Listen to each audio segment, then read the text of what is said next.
appears to be a wave, mystery in play, sounding like a whisper and a wave. Thought I heard you say, never hesitate, waiting for tomorrow, I won't weigh you down today. I can't get my thoughts straight. Thing up the other day saying about, so in 2017 there was like 96 murders by police of unarmed men in some part of America, and 55 of them were white. And you go, and what's your point? Well, then police can't be racist if they're shooting white people as well. And the guys that killed George Floyd, there was 4 of them. 2 were white, 1 was Chinese, and 1 was black. So they can't be racist. You know, and you're missing the point. Just missing the whole point. What I think is funny and scary, well, not funny, it's scary about that is the point is that people shouldn't be dying at the hands of police. No. That is the point. Despite of like what color your skin is or what you think their motivation was, people should not be dying. But people are quick to say, well, this piece of evidence suggests that it's not this motivation, therefore it's fine. No, it's not fine. So in Albania, we don't know black people. Guess what? The police kill people. And who do they kill? They kill people at the bottom of the socio-economic system. So how do you explain that? And how do you explain to a man who lives in a hut at the top of a mountain in Albania that he's benefited from slavery? That's where it's all stupidness. It's pure stupidness. It's whole kind of, there is racism. It's undoubtedly, there is racism. But there's also white people who are poor, black people who are poor. Fact is, if you're black, you're more likely to be poor.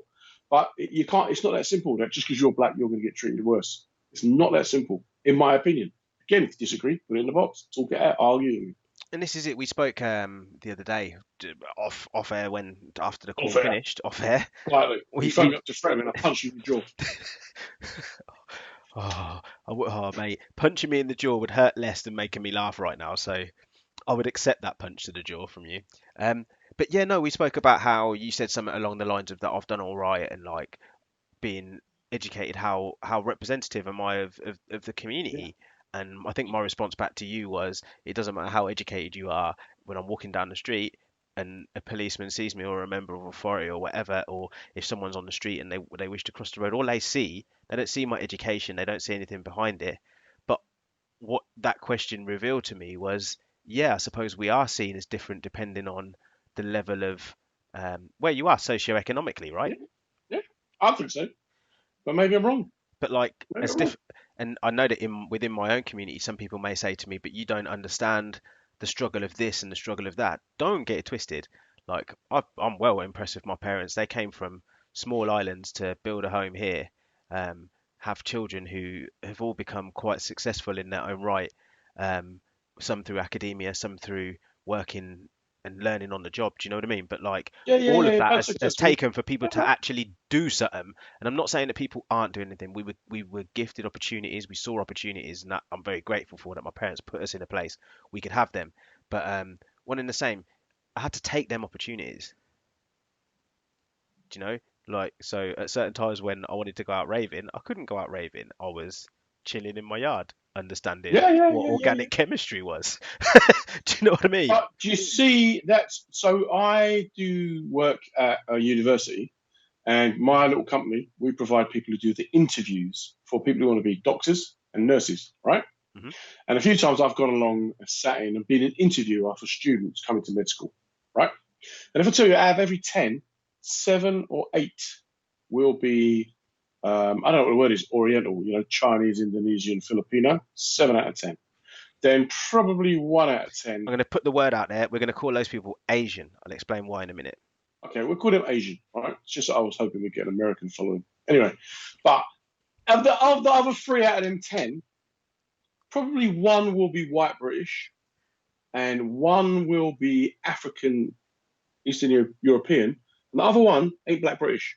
Probably about a quarter of that other 1 will be black British. Mm-hmm. Now, when you look, because we do that, we also run a mental health project whereby we talk to the medics, undergraduates, going to be doctors and nurses, about their mental health.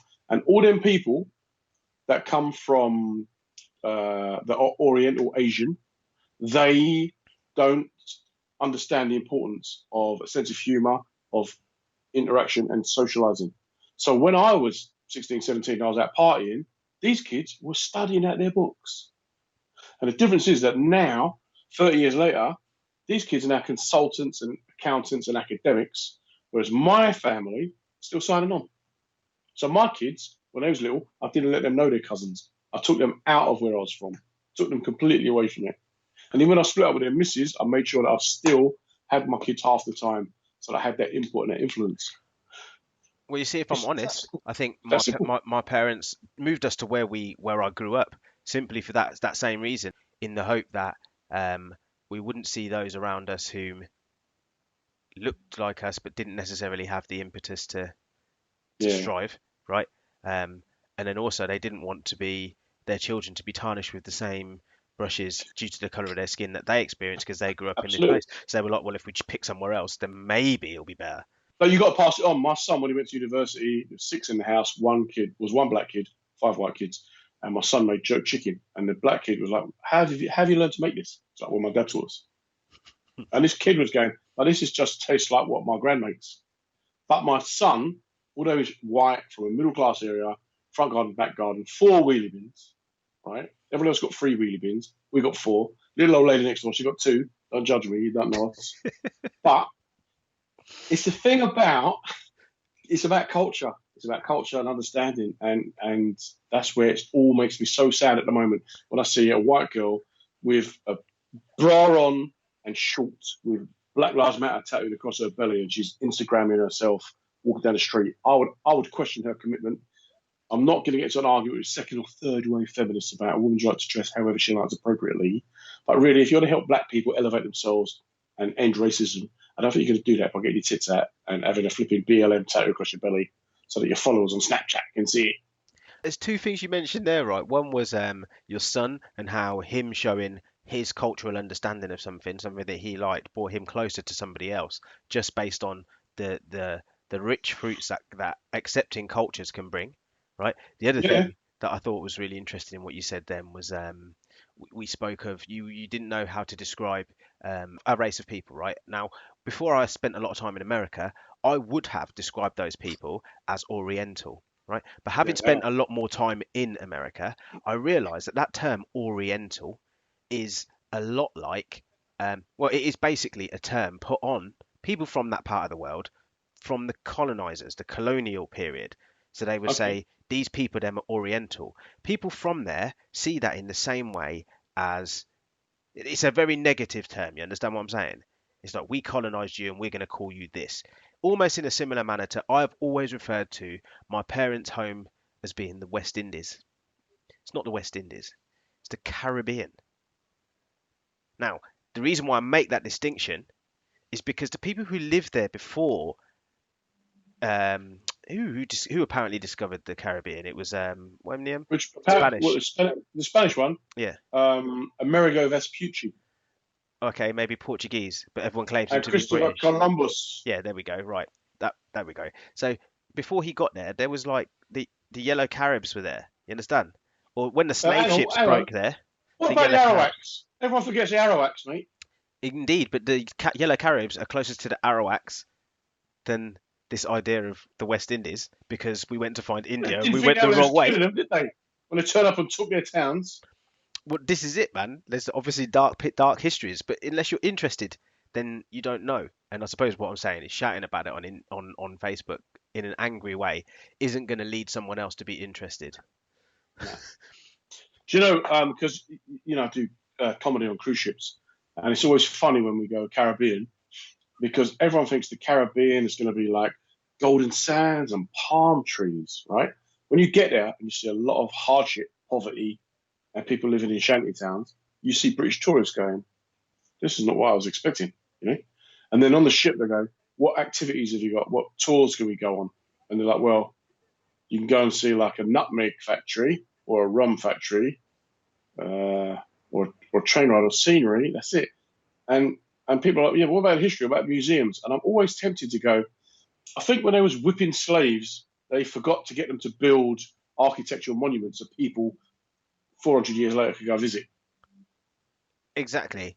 Like, your history isn't interesting enough for me. Where's the real history? It's like, oh, hold on. What about a big pencil? Big pencil on a table, a giant table. That's what I want. Oh, mate, big pencil making me laugh and mash up my jaw. Even when you go Antigua, Nelson's Dock, it's beautiful, right? Beautiful, but it's a dock. Dock. The word there is dock. The ships. What are them ships bringing? Why did they have?